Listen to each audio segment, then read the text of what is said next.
ಬಾಹುಬಲಿ ಬೆಟ್ಟದಲ್ಲಿ ಬಯಲಾಗುತ್ತಾ ಅಸ್ಥಿ ರಹಸ್ಯ. ಮಧ್ಯಾಹ್ನ 1 ಗಂಟೆಯಿಂದ ಉತ್ಖನನ ಶೋಧ ಕಾರ್ಯ ಈಗಾಗಲೇ ಶುರುವಾಗಿದೆ. ಅನಾಮಿಕ ತೋರಿಸಿದಂತಹ ಜಾಗದಲ್ಲಿ ಯಥಾ ಪ್ರಕಾರವಾಗಿ ಆಪರೇಷನ್ ನಡೀತಾ ಇದೆ. ಶೋಧ ಕಾರ್ಯಾಚರಣೆ ನಡೀತಾ ಇದೆ. ಮಧ್ಯಾಹ್ನ 1 ಗಂಟೆಯಿಂದ ಇವತ್ತಿನ ಉತ್ಖನನ ಪ್ರಕ್ರಿಯೆ ಆರಂಭ ಆಗಿರುವುದು. ಪಾಯಿಂಟ್ ನಂಬರ್ 16ರ ಕಡೆಗೆ ಎಲ್ಲರ ಚಿತ್ತ ನೆಟ್ಟಿರುವಂಥದ್ದು. ರೋಡ್ನ ರಸ್ತೆಯ ಪಕ್ಕದಲ್ಲೇ ಈ ಒಂದು ಪಾಯಿಂಟ್ ಅನ್ನು ಆತ ಗುರುತು ಮಾಡಿದ್ದಾನೆ. ಸೊ ಹಾಗಾಗಿ ಬಹಳಷ್ಟು ಕುತೂಹಲವನ್ನ ಕೆರಳಿಸಿದೆ. ನೆನ್ನೆ ಕಲ್ಲೇರಿ ಭಾಗದಲ್ಲಿ ಒಂದು ಜಾಗವನ್ನು ತೋರಿಸಿದ್ದ ಆ ಅನಾಮಿಕ ವ್ಯಕ್ತಿ ಇವತ್ತು ಏಕಾಏಕಿ ಬಾಹುಬಲಿ ಬೆಟ್ಟಕ್ಕೆ ಅನಾಮಿಕ ಕರೆದುಕೊಂಡು ಬಂದಿದ್ದಾನೆ. ಇಲ್ಲಿ ಶವವನ್ನ ಹೂತು ಹಾಕಿದ್ದೇನೆ ಅಂತ ಪ್ರಮುಖ ಮಾಹಿತಿಗಳನ್ನ SIT ಅಧಿಕಾರಿಗಳಿಗೆ ಕೊಟ್ಟಿರುವಂಥದ್ದು. ನೋಡಿ, ಬೆಳಿಗ್ಗೆ 11 ಗಂಟೆಗೆ ಯಥಾ ಪ್ರಕಾರವಾಗಿ ಆತ ಪ್ರತಿನಿತ್ಯ ಶೋಧ ಕಾರ್ಯಕ್ಕೆ SIT ಅಧಿಕಾರಿಗಳ ಜೊತೆಗೆ ಬರ್ತಾ ಇದ್ದಂಥ ವ್ಯಕ್ತಿ ಇವತ್ತು 12ವರೆಗೆ SIT ಕಚೇರಿಯಿಂದ ಶೋಧ ನಡಿಬೇಕಾದಂತಹ ಸ್ಥಳಕ್ಕೆ, ಅಂದ್ರೆ ಆತ ಗುರುತು ಮಾಡಿರುವಂತಹ ಸ್ಥಳಕ್ಕೆ ಬಂದಿರುವಂಥದ್ದು. ಬೆಳಗ್ಗೆಯಿಂದ ಮಧ್ಯಾಹ್ನದವರೆಗೂ ಕೂಡ ಆತನನ್ನ ವಿಚಾರಣೆಗೆ ಒಳಪಡಿಸಲಾಗ್ತಾ ಇದೆ. ಈಗ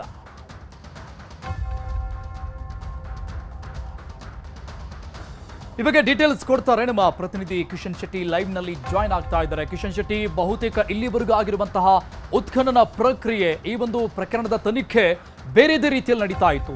11 ಗಂಟೆಗೆ ಆತ SIT ಕಚೇರಿಗೆ ಬಂದ ಅಂತ ಆದ್ರೆ ಅಲ್ಲಿಂದ ಆತನನ್ನ ಏಕಾಏಕಿ ಕರೆದುಕೊಂಡು ಬಂದು ಉತ್ಖನನ ಪ್ರಕ್ರಿಯೆ ಮತ್ತೊಂದು ಮಗದೊಂದು ನಡೆಸಲಾಗ್ತಾ ಇತ್ತು. ಬಟ್ ನಿನ್ನೆಯಿಂದ ಇಲ್ಲಿವರೆಗೂ ಕೂಡ ಇವತ್ತಿನ ಉತ್ಖನನ ಪ್ರಕ್ರಿಯೆಯನ್ನು ಹೋಲಿಕೆ ಮಾಡಿ ನೋಡಿದಾಗ ಮಧ್ಯಾಹ್ನದಿಂದ ಉತ್ಖನನ ಪ್ರಕ್ರಿಯೆ ಆರಂಭವಾಗ್ತಾ ಇದೆ. ಸೊ ಇದರಿಂದ ಗೊತ್ತಾಗ್ತಾ ಇರುವಂತದ್ದು ಸುಮ್ಮನೆ ಹೋಗಿ ಜಾಗವನ್ನು ಅಗೆಯೋದಲ್ಲ. ಈಗ ಬಾಹುಬಲಿ ಬೆಟ್ಟದಲ್ಲಿ ಆತ ಗುರುತು ಮಾಡಿರುವಂತಹ ಸ್ಥಳ ಬಹಳಷ್ಟು ಕುತೂಹಲಕ್ಕೆ ಕಾರಣ ಆಗಿರುವಂತದ್ದು. ಸೊ ಹಾಗಾಗಿ ಬಹಳಷ್ಟು ವಿಚಾರಣೆಯ ನಂತರದಲ್ಲಿ ಆತನನ್ನ ಕರೆದುಕೊಂಡು ಹೋದಂಗೆ ಕಾಣಿಸ್ತಾ ಇದೆ. ಎಸ್ ಅರುಣ್, ಯಾಕೆಂದರೆ ಇಲ್ಲಿ ತನಕ ಎಲ್ಲ ಉತ್ಖನನ ಕಾರ್ಯ ಆಗ್ತಾ ಇರುವಂಥದ್ದು ಒಂದು ಕಾಡು ಪ್ರದೇಶದಲ್ಲಿ ಮತ್ತು 13ನೇ ಸ್ಪಾಟ್ ನೇತ್ರಾವತಿಯ ತೀರದಲ್ಲೇ ಇದೆ. ಆದರೆ ಅಲ್ಲಿ ಉತ್ಖನನ ಕಾರ್ಯ ಆಗಿಲ್ಲ. ಆದರೆ ಇದೀಗ ಸ್ಪಾಟ್ ನಂಬರ್ 15 ಏನಿದೆ ಬಹಳಷ್ಟು ಕುತೂಹಲವನ್ನು ಕೇಳಿಸಿರುವಂಥದ್ದು. ಯಾಕೆಂದರೆ ನೇರವಾಗಿ ನಿಮಗೆ ಮೇಲ್ಭಾಗದಲ್ಲಿ ತೋರಿಸ್ತೇನೆ. ಇಲ್ಲಿ ಮೇಲ್ಭಾಗದಲ್ಲಿ ಬರೋದು ಧರ್ಮಸ್ಥಳದ ಬಾಹುಬಲಿ ಬೆಟ್ಟ, ಅಲ್ಲಿ ಬಾಹುಬಲಿಯ ಮೂರ್ತಿ ಕೂಡ ಇರುವಂಥದ್ದು. ಅಲ್ಲಿ ಆ ಭಾಗವನ್ನು ರತ್ನಗಿರಿ ಬೆಟ್ಟ ಅಂತಲೂ ಕರೀತಾರೆ. ರತ್ನಗಿರಿ ಬೆಟ್ಟದ ಕರೆಕ್ಟಾಗಿ ಕೆಳಭಾಗದ ತಿರುವಿನಲ್ಲಿ ಈಗ ಉತ್ಖನನ ಕಾರ್ಯ ಆಗ್ತಾ ಇರುವಂಥದ್ದು. ಕಳೆದ 1.5-2 ಗಂಟೆಯಿಂದ ಉತ್ಖನನ ಕಾರ್ಯ ಆಗ್ತಾ ಇದೆ.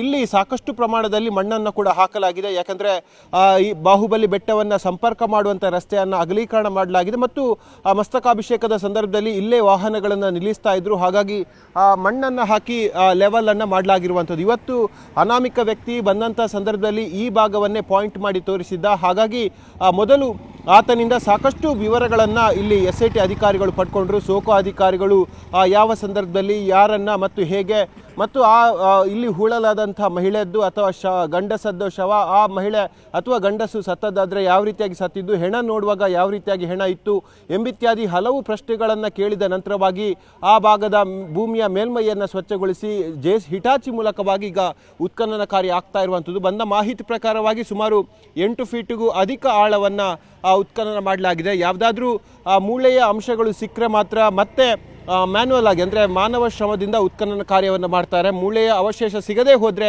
ಅನಾಮಿಕ ವ್ಯಕ್ತಿ ಎಷ್ಟು ಡೀಪ್ವರೆಗೆ ಹೇಳ್ತಾನೋ ಅಷ್ಟು ಡೀಪ್ವರೆಗೆ ಕೂಡ ಇಲ್ಲಿ ಉತ್ಖನನ ಕಾರ್ಯವನ್ನು ಮಾಡಲಾಗುತ್ತೆ. ಸ್ಥಳದಲ್ಲಿ AC ಶೆಲ್ಲ ವರ್ಗಿಸಿದ್ದಾರೆ, SP ಜಿತೇಂದ್ರ ಕುಮಾರ್ ದಯಾಮ ಇದ್ದಾರೆ, ಸೇರಿದಂತೆ ವಿವಿಧ ಅಧಿಕಾರಿಗಳು ಕೂಡ ಇದ್ದಾರೆ, FSL ಸೋಕೋ ಅಧಿಕಾರಿಗಳು ಕೂಡ ಇದ್ದಾರೆ. ಕಳೆದ 1.5-2 ಗಂಟೆಯಿಂದ ಇದೇ ಪ್ರಕ್ರಿಯೆ ಆಗ್ತಾ ಇರುವಂಥದ್ದು. ಯಾಕಂದರೆ ನಾವು ಈ ಹಿಂದಿನ ಸುಮಾರು 14 ಸ್ಪಾಟ್ಗಳನ್ನು ನೋಡಿದಾಗ ಕೇವಲ 12 ಸ್ಪಾಟ್ಗಳು ಬಂಗ್ಲಗುಡ್ಡ ಕಾಡಿನ ಪ್ರದೇಶದಲ್ಲಿತ್ತು. 13ನೇ ಸ್ಪಾಟ್ ಅದು ನೇತ್ರಾವತಿಯ ರಸ್ತೆಯ ಪಕ್ಕದಲ್ಲೇ ಇತ್ತು.